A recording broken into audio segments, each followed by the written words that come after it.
राजीनामा द्या, अमित शहा राजीनामा द्या, चले जाओ चले जाओ चले जाओ चले जाओ चले जाओ हुक्मरानी से बेकारी से हम ले करेंगे हुक्मरानी से मनुवाद से पूंजीवाद से हम ले करेंगे। दिल्ली के जंतर मंतर पर आंदोलन के दौरान छात्रों पर हुए कथित लाठीचार्ज के विरोध में वंचित बहुजन आघाड़ी द्वारा बुलाए गए महाराष्ट्र बंद को अहिल्यानगर जिले के शेगांव में अच्छा समर्थन मिला। पार्टी के आह्वान पर शहर के व्यापारी और स्थानीय नागरिकों ने बंद में भाग लेकर आंदोलन के प्रति अपना समर्थन जताया। इस दौरान वंचित बहुजन आघाड़ी के साथ विभिन्न वामपंथी संगठनों के कार्यकर्ता भी विरोध में प्रदर्शन में शामिल हुए।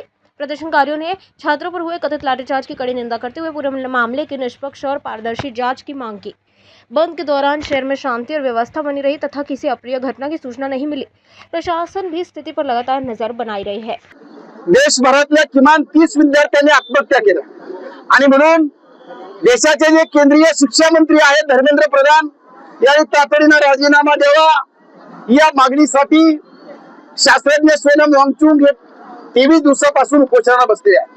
अत्यंत निर्दयीपणे 20व्या दिवशी पांढरे कपडे टाकून गुन्हेगारासारखं त्यांना उचलून नेलं।